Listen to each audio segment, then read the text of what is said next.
Through lettering properties, you have the ability to manipulate the size, the slant, kerning of your lettering segments. Let's look at how to do that. So the first thing that I want to do is right-click on my lettering and access properties so that I get this properties window.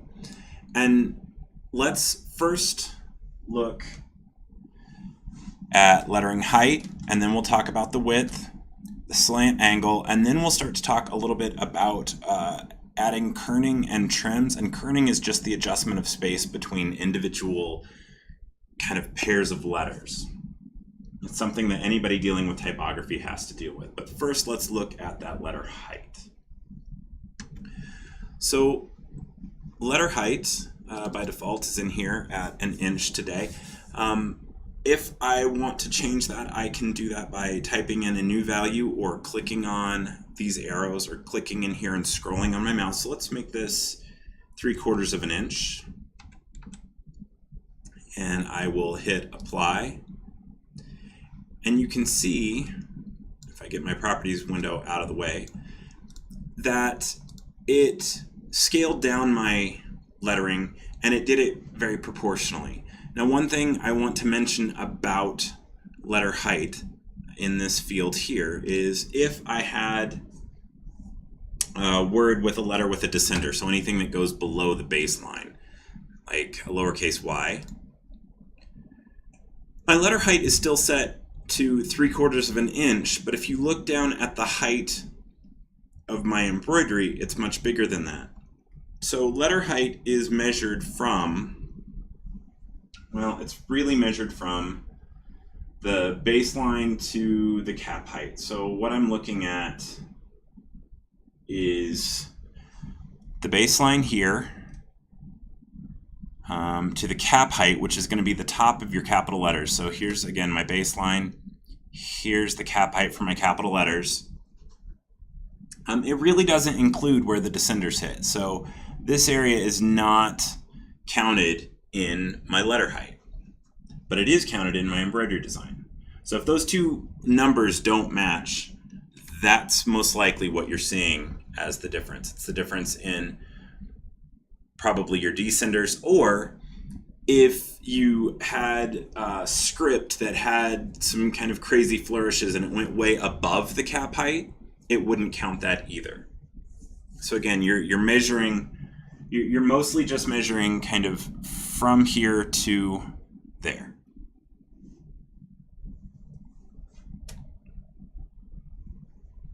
All right. So that's the letter height. And I can also, so let's take this back to 1 inch.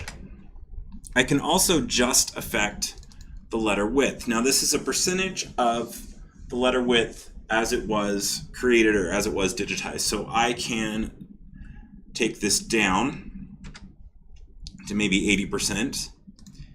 So I can mimic a more condensed typeface. I'm going to take the Y back out of here. There we go. So I'm still at 1 inch. I'm still at 1 inch.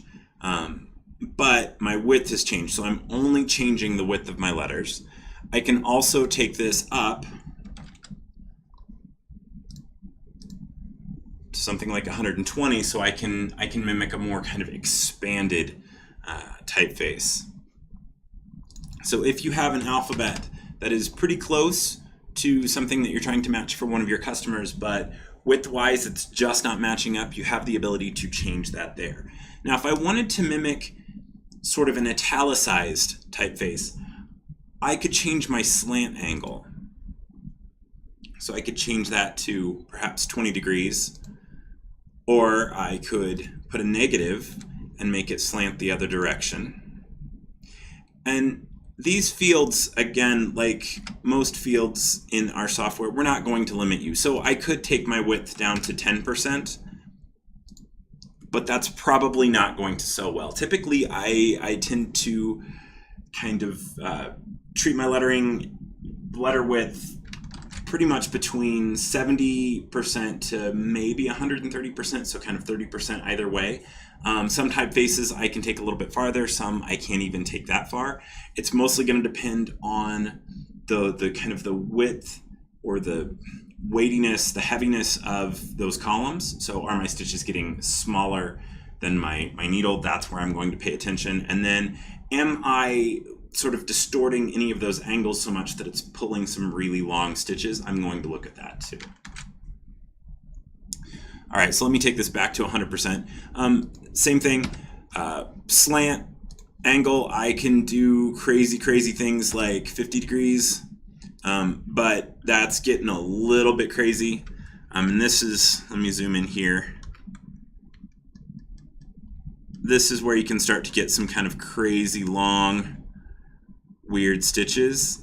This one's doing okay. If it was a capital L or a capital E where I have those right angles, that may start to look a little dodgy in those corners, so I may not be able to pull it that far. Typically for me, I'm again running around, I don't know, negative 20 to 20, and some typefaces can do more, some can't even do that much. All right, so let's look down below in my lettering box. I've got these buttons to the right side, and what these allow me to do is adjust the spacing between individual pairs of letters as well as insert a trim between letters. So right now, let's look at the bottom one, and that's insert trim. Right now I have this connector going between my M and my E. All the others are hitting that auto trim value. So I have an auto trim that says if it's farther apart than whatever I have in here, go ahead and insert a trim. Well, all my other letters are hitting that value, but the connection between the M and the E is not. So I have two options. One, I could go into that tie in and tie off and change that auto trim value to something smaller, and it would trim between those. Or if I want to just manually insert a trim, I can put my cursor in between my M and my E, and I can click on this icon right here, which will insert a trim. It does this little kind of sunshiny looking icon. I hit apply, and it removed that connector. So it's trimming between those, and that's just an automatic trim. Now, if I had a typeface, and some are more notorious for this or needing this than others, but if I had one where I had a bit too much of a gap. So in this, I have the word toy, and toy is a really fun word, but it's a little bit weird as far as the spacing goes. And what I'm looking at is kind of the spacing in here looks a little bit too big, and honestly here looks a little bit bigger than I was thinking it would. So what I may want to do is I may want to start scooting, the Y a little bit in and the T a little bit in closer to kind of take out some of this gap. And that's going to happen anytime you have letters like an A where it's skinny at the top and wider at the bottom, W's bad about it, V, T, any of those where it's skinny on one side and wider on the other, having those, you may start to see kind of weird gaps. So to take out those gaps or to adjust for those gaps, we have these kerning marks. So in between the T and the O, I want to take out a little bit of space. So I can click on this button. You get this little symbol in here. And when I hit apply, it will scoot those letters closer together. So that looks pretty good to me. If I wanted everything a little bit closer together even yet, I could add another set between each letter, and I could scoot them even closer together. You could add so many that they start to overlap. So just kind of be careful with these marks. These are my kerning marks. If I wanted to add space, so let me undo this and do, I don't have a good word for this. Maybe milk might be a bad one. This is pretty even. If it wasn't, again, I for some reason can't come up with a good example for why it wouldn't. This typeface is too nice for that. If I had a typeface that this just did not look even and I need to add space, I could insert my cursor between the letters that I needed to add space and click on this icon to add space, the one right below it, hit apply, and it just scooted that K and the L a little bit farther apart. So you have the ability to adjust the space between individual pairs of letters, which is kind of that kerning aspect. And anybody dealing with typography is going to be dealing with this. And you may have it adjusted perfectly for whatever alphabet you're using, and then if you change alphabets, you'll need to change those marks. All right, so let's look at doing this a slightly different way. So I have Melco written out. Now I'm going to close my properties window, and I'm going to talk about kind of everything I just did, but I'm going to do it graphically this time. Actually, let's do it in all caps, and we may see the need for doing this a little bit more, because we've got that L, which, like we were talking about, is a little bit wider in one area and a little bit thinner in the other. All right, so if I wanted to scale this up, I can do this graphically. I can do that by clicking on this corner and dragging. If I hold Shift, it will keep it proportional. So just like changing the letter height number, I can do that graphically. Click and drag this down. If I hold Shift, it will stay proportional. If I hold Alt, it will go from the center out. If I do both, it will do both. Next, we dealt with, I guess I can leave this open, but we dealt with the width. If I click on this center on the side, I can change just the width. Scoot over. If I hold Alt, it will go center out. Another thing that we can do that's a little bit easier to do graphically is I can adjust just the height of the letter. So all of that can be done graphically. Let me undo a couple times and get back to where we were. There we let's go forward one more. There we go. All right, so now I'm back to where I was. We've adjusted the height, we've adjusted the width, and we've done it proportionally as well as independently. Another thing that we dealt with properties was changing the slant angle. Well, if I click inside this box, I get to my resize, or pardon me, my rotate box.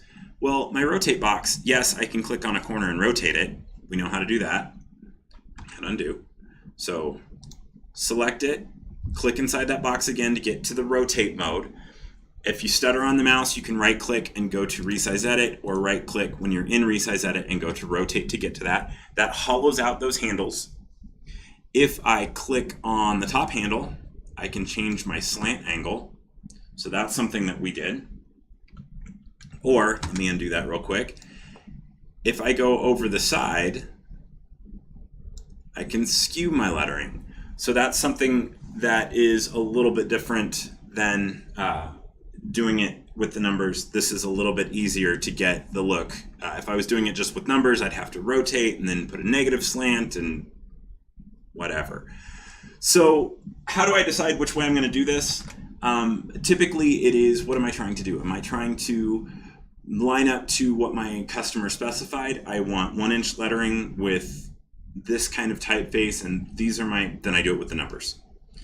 If I'm trying to match up to artwork that my customer gave me, I'll put the artwork in the background, and then I will typically do all of that stuff graphically because I'm trying to line up to something that I can see. So that's how I make those decisions as far as how I work. How you work is going to be what you're comfortable with. So we've changed slant angle, we've skewed, we've rotated. That was kind of new. Let's get back to where we just have, just our lettering here. All right, so the other thing that we did before was we kerned. So we moved letters along the baseline, and we can do that here too. So to do that, I'm going to click on the handle of a letter, and that little X in the middle, that's the handle of the letter. When I click on that, the resize edit box goes down to just that letter. If I want to select multiple letters, just like selecting multiple elements in wireframe design through the view window, I can click on the handle of one letter, I hold Control, click on the handle of another, and I can move along the baseline. Now when I do that, I'm clicking off of the handle of that letter to move that around. If you're just doing one, you click on the handle and you can drag it anywhere along that baseline. If you want to move it off of the baseline, you can do that too. Just hold Control when you drag it, and it will go off of that baseline. So let me hit undo, and let's kind of do that again. So to move something along the baseline, I click on the handle of the letter and drag it. along that baseline, and no matter where my cursor is, it is stuck to that baseline. If I want to move it off of the baseline, I have to hold Control on my keyboard, so I'm holding Control right now, but it is stuck to Y. It will only move up or down. So let me hit undo. If I want to select multiple letters, I can click on the handle of one, hold Control, click on the handle of another, and then I can drag it anywhere along the baseline. Now, if I were to click and drag, if I were to do it and click on the handle, it's going to go back down to just that one letter. So if you are trying to move multiple letters, click on one, hold Control, click on the other, and then grab inside this resize edit box, but not on one of the handles of the individual letters, and drag it wherever you want it to go. All right, so we've changed the size, we've changed the width, we've slanted, we've rotated, we've kerned, we've done a lot of things with our lettering. Now, everything that we just did with those lettering segments, we can do to individual letters as well. So let's look at how to do that. So to do that, you have to start by selecting a letter. How do I do that? I select my lettering segment first, and then I can click on the handle of my letter. And that puts that resize edit box down to the handle of the letter. Well, if you have the resize edit box, you know that you can scale it any which way you want. If you click in there again, you can skew it or slant it, whatever you want to do. Let's move this guy a little bit over. You can even change the typeface if you want. So if you wanted, a really scripty N and then or M and then something else, you have the ability to do that. So something like a fairy tale where you have that drop cap that's really fancy and then the rest of the lettering that's a little bit more normal, you can do all of that. So let's do that real quick. So once upon a time, and we want that to be a nice serifed typeface. Something like Century would work well. Great. And then I'm going to grab this O and I'm going to make it a little bit bigger. There we go. And then let's make it a little bit fancier. So maybe Tudor, or let's do Old English. Something a little bit black letter. That's pretty cool. I'm liking that. Now that looks a little bit tall for there, so let's actually drop this down. I'm going to hold Control, bring this down a little bit. I like that.